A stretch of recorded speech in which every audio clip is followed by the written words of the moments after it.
Hi everyone, it's Sarah, the owner and maker behind Multifarious Nature. Thank you so much for joining me today. As you will see, my background's changed a little bit. I wasn't going to be recording until we moved, but I missed you guys and I just wanted to say hi. So I'm super disorganized today and this was very spur of the moment.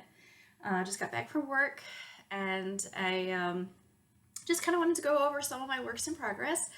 But we'll start out with the shop update like usual. Shop update is there's no new yarn in the shop because, well, I haven't had time to dye, but I promise you, as soon as I am able to start dyeing again, I will.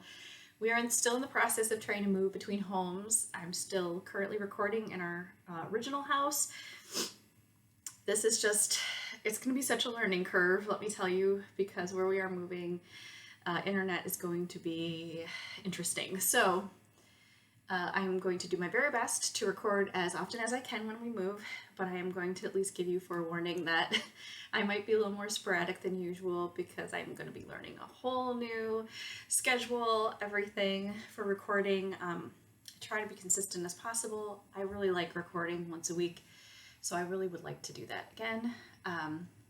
Yeah, but I missed you guys, so without further ado, the shop update will just be, there are still a couple pre-order advents in the shop. Those will remain in the shop until they sell out, and those will not ship again until November 1st. So very like the last week of October, definitely first week of November. I want to make sure you guys get those advents in time to start knitting in December. Very exciting.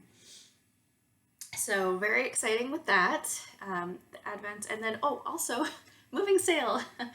Moving sale is going on. Even though I am moving, I am shipping out yarn in the process. So if you, and for those of you that I usually try to ship out next day, that is my goal always.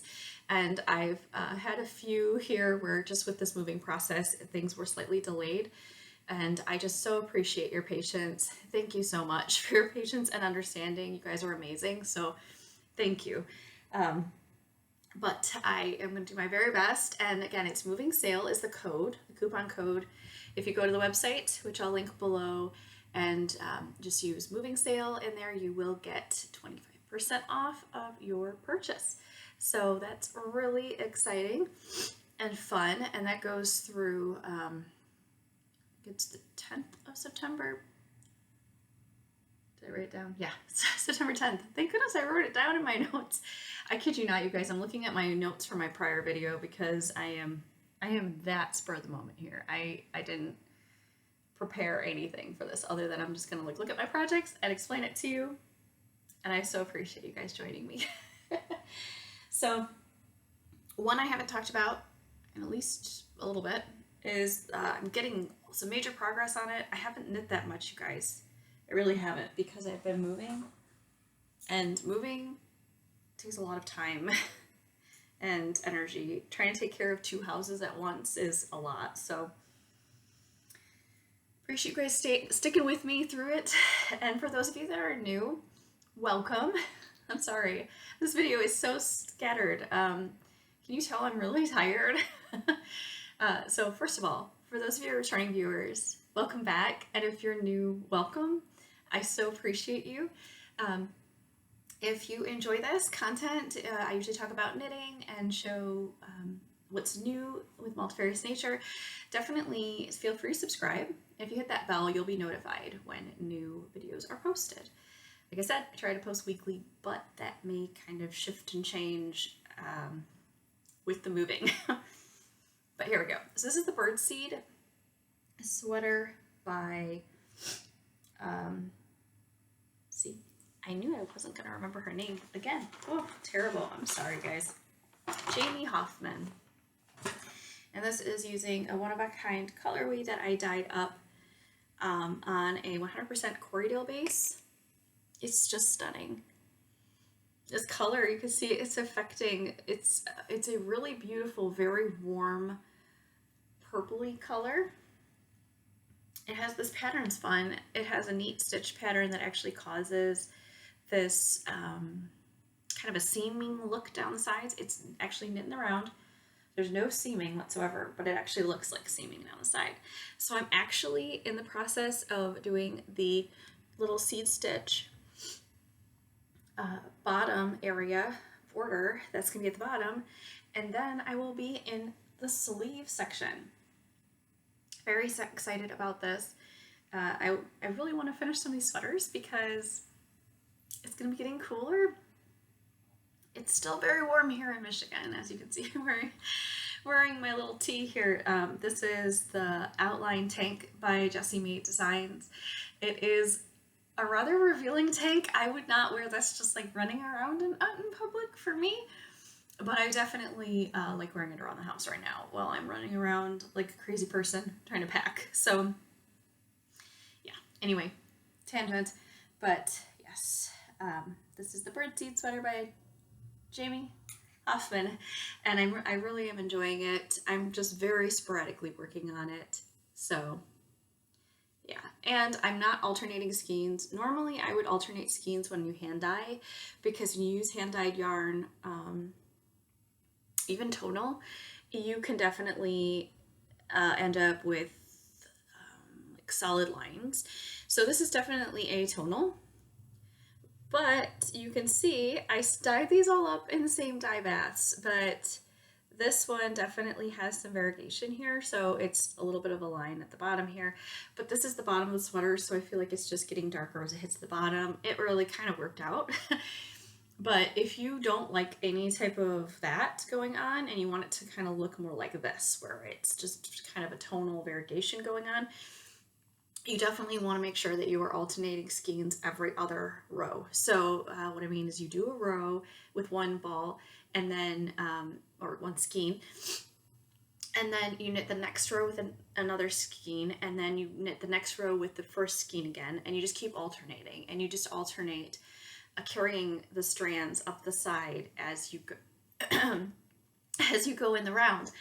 So yeah, I've done that before. I did that with my All of the Lights cardigan by Joji Locatelli, which, oh my gosh, amazing pattern, you guys. I highly recommend it if you want a challenge and a learning experience. I absolutely love it.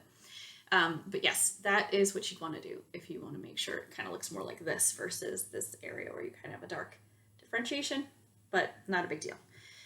It kind of worked out for me. it could have ended semi-badly, but I am open to it the way it is. All right, so that is Birdseed.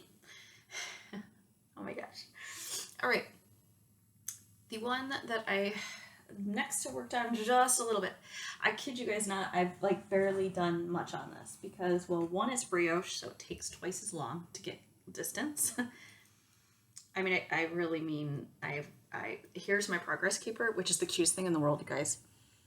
This is by Bluebird Miniatures. The cutest thing. It's a little cupcake and it has a chocolate chip cookie. And I know this imagery is not doing it justice because it's getting a little blown out. But this is the most detailed progress keepers. They're so cute. She's very talented.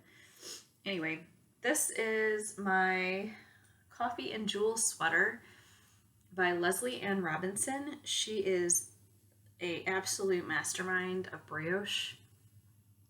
So this is my first time ever doing a brioche sweater. I've done brioche other things, but never a sweater.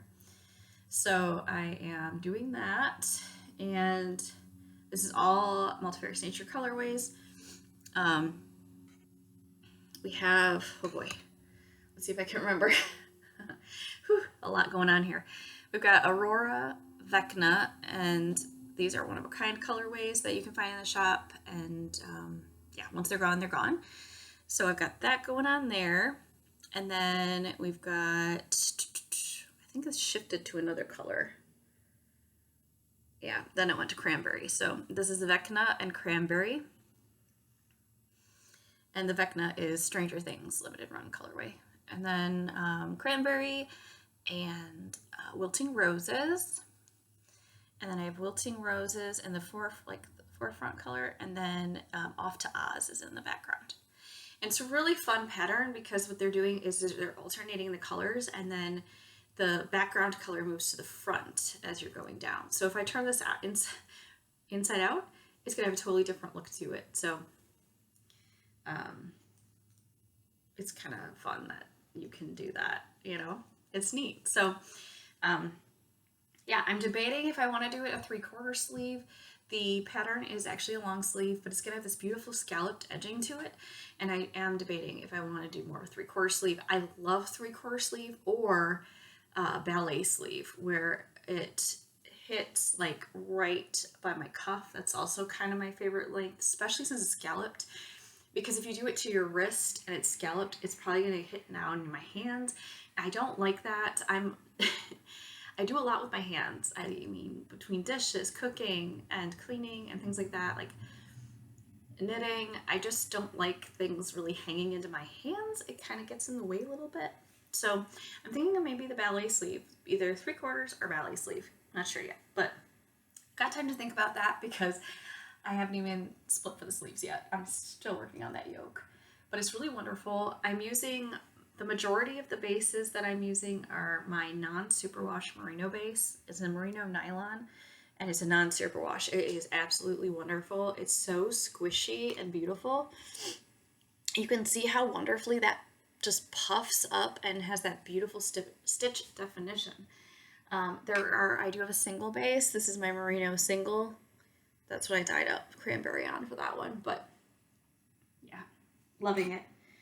Absolutely loving it. I'm just kind of breezing through here. I don't have a lot of time to record like I normally do. I'm so sorry. I just really want to check in with you guys. I miss you. I do. I really do. I miss recording and hearing from you guys and yeah, seeing what you're all up to. So the one that I've worked on the most out of all my patterns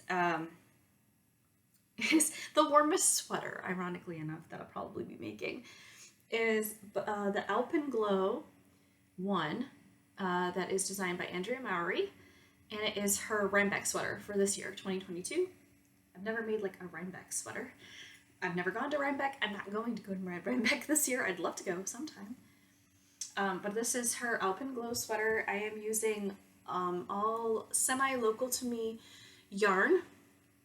This is from the company, oh dear, Stonehedge Fiber Mill out of northern Michigan here.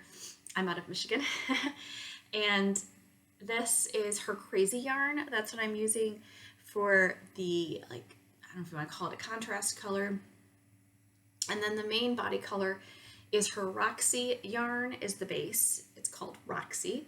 It is one of those, I think it's like a limited run where she just had a bunch of fleeces and such, and then because it's her farm yarn is what it's under. So if you go on her website, Stonehedge Fiber Mill, and you go under farm yarn, that's where Roxy is. And I ordered like 5 skeins of it.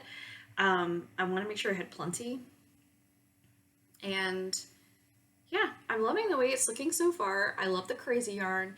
I didn't get spin cycle because I just, yeah, that's a lot of money for the yarn. Not that they don't deserve it with their hard work, but I just could not put that kind of money towards that yarn right now. I'm really trying to save up money so that, because guess what's this weekend, you guys? The Fiber Festival, the Michigan Fiber Festival in Allegan, Michigan. So if you're going there and you see me, please say hi. I'd love to meet you. I'd love to meet other fiber friends that love knitting and crochet or fiber arts as much as I do. So yeah, Stonehedge Fiber Mill. So I am working on that, and then this is my Suri alpaca base, and it is my brain, you guys. It's terrible right now. Stardust. Oh my gosh, it's Stardust. The Stardust colorway. Isn't it beautiful?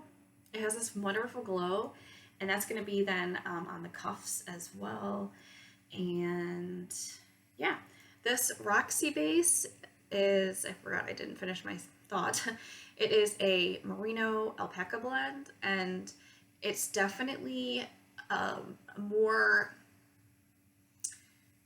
I'm trying to think of the right term. It has more rustic. It's not prickly, but it's definitely more rustic than the Suri. Suri is very, very soft. It's baby alpaca, so it's very, very soft, where the Roxy is a little bit more rustic, which makes me think that it might be an adult alpaca that they harvested that wool from, but it's still very soft. I did find, so when it's caked up, it's definitely got that prickly feeling. It feels a bit more rustic, but once it's knitted up, it actually feels softer. I know that sounds weird, but it does. It feels softer. So there you have it. But yeah, so that is The Open Glow by Andrea Mowry. Whew. I feel like I just ran through that. I hope you guys are doing well. I'd love to hear from you. I'd love to hear what you're up to in your neck of the woods. I noticed here is starting to get cooler in the morning. I would definitely want to wear like a light little sweater outside in the mornings. It is literally sometimes 55 degrees it was the other day, which is crazy. Saturday it was actually 55 degrees, and that is a record low for here. I heard the last time it hit that mark was like 1930s, I think. So yeah, crazy, absolutely crazy. But yeah, I just wanted to check in with you guys. I hope you're doing well, and yeah, I'd love to hear what you're up to. I'd love to hear what you're making and all that good stuff. But yeah, though when it comes to life update, moving is pretty much what we are up to right now, and it is all encompassing. I am absolutely exhausted. It is Wednesday. I'm recording on a Wednesday. I don't know when you guys are watching this, but I'm recording on a Wednesday, and I am exhausted. I feel like it needs to be the weekend right now. That's my life right now. I feel like I'm constantly running. This weekend we are actually going to be doing some more moving, believe it or not, around the fact that we're also going to the Fiber Festival. Which I hope it's going to be good weather. There's rumors that we might get rain. I really hope the rain will hold off. All those wonderful vendors that are outside, I want them not to have rain on them. So I'm very excited to go. I loved going last year. It was a wonderful experience. I'm super bummed that the llamas and alpacas are not going to be there. I asked on their their Facebook page, I asked if the llamas and alpacas will be there, because I didn't see them on their little like map of the festival, and they're not. I'm really disappointed. I wanted to see them so bad. But I am looking forward to seeing the wonderful fuzzy little rabbits, the bunnies, and then of course the sheep. Who doesn't want to pet a sheep? They're wonderful. Holy goodness. But yeah, I'm really excited. I will be, buying some things. I'm trying to behave myself, but I try not to spend too much during the year on wool and stuff, especially now that I know about the Fiber Festival, because it's such a fun place to go and get it, and you can touch it and look at it and then buy it directly from the people that make it. So that's my favorite. There's going to be a lot of new vendors, which is exciting, and a couple of them are actually farms. So I'm really excited about that because I love farm yarn. It's funny, I am becoming more and more addicted to non-superwash, and yeah, I'm really enjoying that more rustic end of things. So I hope you guys will go to the festival. It goes from, I think it starts tomorrow, Thursday, the 18th. It starts the 18th. It goes through Sunday. And yeah, the vendors are Friday through Sunday. The classes are kind of going on now, or I mean, starting tomorrow. But yeah, if you want to go anytime Friday through Sunday, they have the vendors there, and it's so much fun, you guys. It is so much fun. And it looks like they have even more food truck options this year. So like for meals, I'm really excited about that. I saw there's a barbecue place. Pumped. Anyway, I hope you guys are doing well, and I hope you are still sticking with me here. And yeah, the video is a little shorter than usual, but I look forward to doing longer videos in the future, and I promise to let you guys know when I am dyeing again, because I cannot wait to start dyeing again, and I cannot wait to show you my new studio area. It's really special, and I feel very blessed to have it. So yes, I look forward to catching up with you guys as soon as I possibly can, and I hope you have a wonderful rest of your week. Take care. Bye.